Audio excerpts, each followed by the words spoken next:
Let him grant death.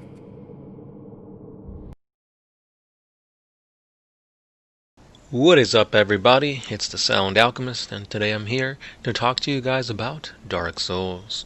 Now, if you guys have been watching the channel, you might have noticed that I've got some videos crossing over Bloodborne, Sekiro, and Dark Souls with that of Warhammer 40k.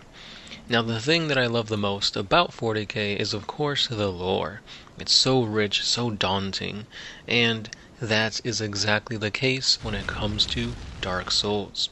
So the whole SoulsBorne library, aka all of the video games created by FromSofware, are such an amazing work of art that it's just a blend of awesome storytelling that isn't outright said. And the mechanics and just overall the way the game feels is just a masterpiece.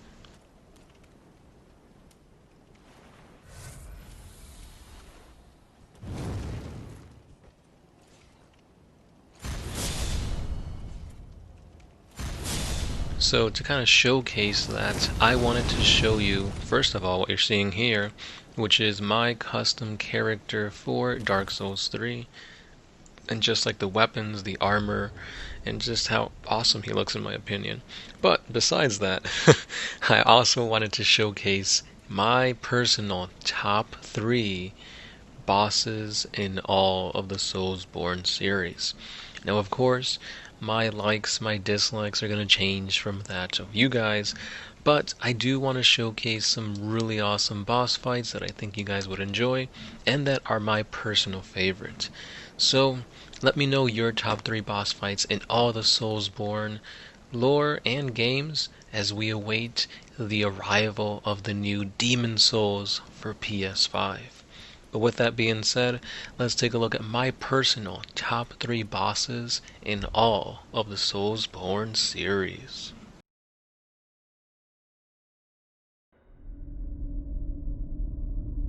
Oh dear. Another dogged contender. Welcome, unkindled one, purloiner of cinders. Mind you, the mantle of Lord interests me none. The fire-linking curse, the legacy of lords, let it all fade into nothing. You've done quite enough. Now have your rest.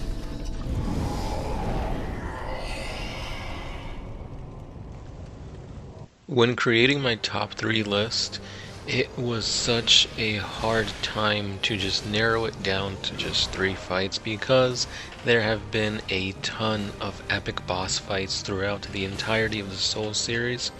Now I started at Sekiro and worked my way backwards to Dark Souls 2. So I played Sekiro, I played Dark Souls 3, I played Bloodborne, I've played Dark Souls 2. I haven't touched the original Dark Souls, nor have I touched Demon Souls. But with that being said, there's just been so many memorable fights that it was really hard to just pick 3. But as you can see here, I went with my 3rd favorite fight.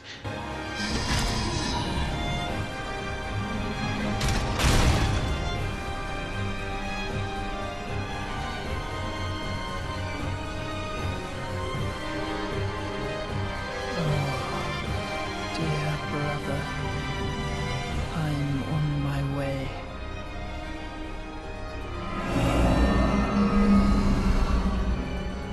My brother, unyielding sword of Lothric's prince.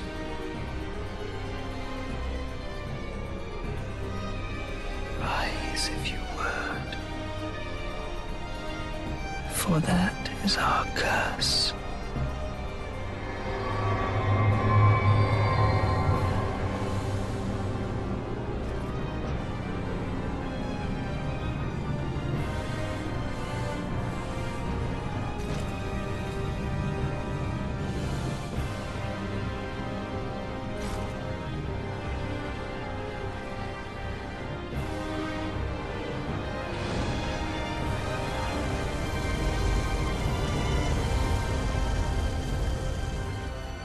with that of the twin princes, Lothric and Lorien. Now the lore for these guys is pretty darn right cool, and it's basically a tale of kind of like regret, really, because you have Lothric, who was the chosen prince, but he was born in a frail body. And then you have his brother, who is this awesome warrior who slayed an ancient demon prince, and that's why his sword is eternally wreathed in fire. Not just that, but his gear is really amazing, and I almost went with the full body armor that he's donning, but I'm like, no, the Nameless King's armor is just a little bit cooler. So I kept his crown, and I kept his sword. So this whole fight is just amazing. You've got teleportation, you've got wide swings, and just devastating attacks. And then when you get to the second phase, that's when things get real. You start to learn that Lothric has been cursed with the power to revive the dead, and that is what he does each and every time you slay his brother.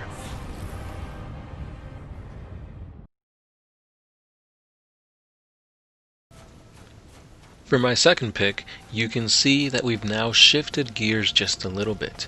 No longer are we playing Dark Souls 3, we've now switched on over to the gothic horror game of Bloodborne. So yes, Bloodborne is a nittier, grittier version of Dark Souls in my opinion, where Dark Souls is more dark fantasy. This is straight up horror action. You've got just an awesome array of bosses in this game, and the final boss in the DLC is my number 2 pick. It is none other than the Orphan of Cause, a discarded being of an eldritch god. This dude is the hardest battle that I've ever played in any SoulsBorne game to this point, because who knows, maybe the original Dark Souls has something difficult, or maybe with the new remake for Demon Souls I'll find myself stuck in a boss. But this one was the boss that gave me the most trouble, and I just remember playing it for hours and hours and hours, trying to pick up any cues on its movements, its tactics, and as you can see, it's a freaking clusterfuck of attacks that he's giving you.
And not just that, but I also wanted to give myself even more of a challenge by using the blades. I forget what they're called, but they're essentially twin daggers, and you're not really doing a lot of damage, but it's just about doing a lot of consecutive attacks.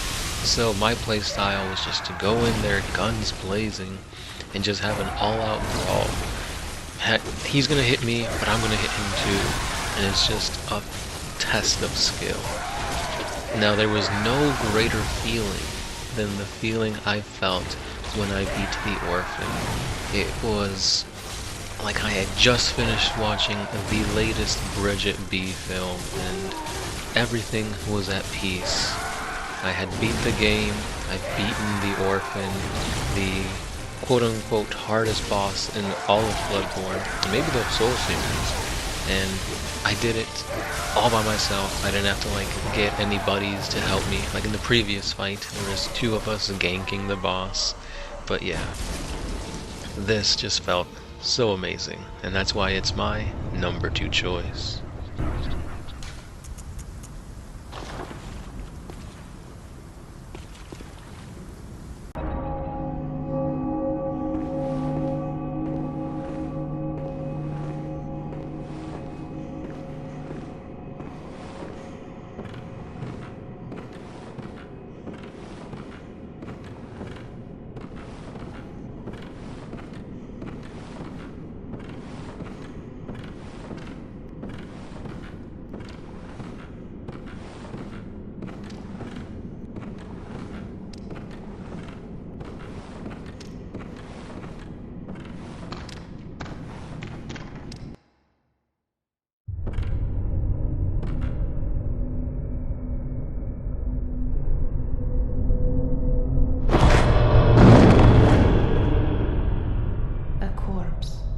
Should be left well alone.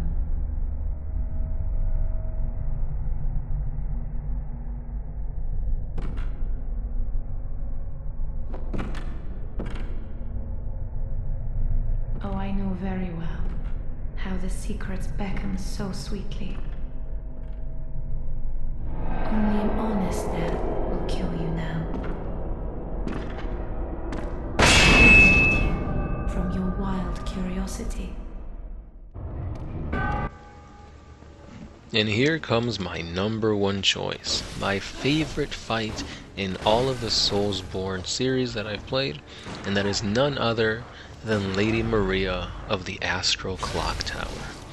So this is a boss that is just, in my opinion, so much fun. I've never had such a good time playing against an enemy boss as I did with Maria. Her attacks, the way she uses her sword and dagger combination was just fun to parry and to dodge and to, it was just so much fun. The way she uses blood as a stage 2 in her fight was really badass, because like depending on where you get her in the map, you could essentially corner her and the whole corner is just going to be covered in blood.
And then finally, when you get to stage 3, she mixes it up by adding fire to her attacks, which is just badass.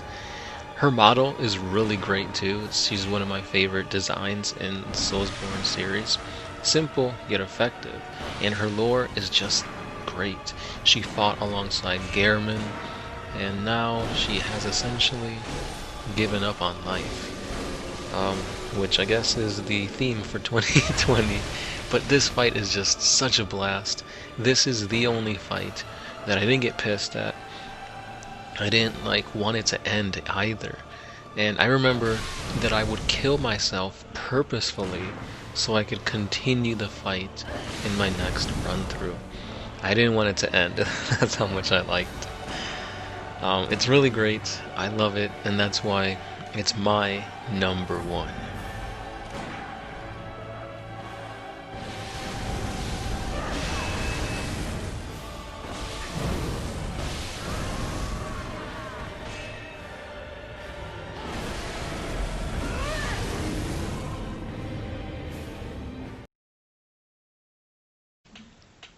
And yeah, with that being said, guys, those were my top 3 bosses in the entire SoulsBorne lineup. Please let me know what your thoughts on these bosses are. Did you think these were pretty great bosses, or did you just pass them up as meh? Now, there's a bunch of great fights in Sekiro as well. I didn't put this on here because I don't think any of the boss fights here were as grand a scale as I thought they should have been. Don't get me wrong, they were hard and some of them were fun. Don't get me started with the Great Ape. The Ape of the Sunken Valley was such a hard fight, and I remember being stuck on it for days, but it wasn't like the Orphan of Cause. I told myself that since this was the first Soulsborne game that I played, so I told myself, if I can beat the monkey, I can beat any boss. And then when I came to the orphan, I was like, okay, I didn't know what I was getting myself into. But yeah, with that being said, guys, let me know what your top 3 bosses are in all of the Soulsborne series. And that's all I got for today. Thank you for watching, and hopefully you guys will dive into Demon Souls in your playthrough. This is the Sound Alchemist, part of One Mind Syndicate, signing out.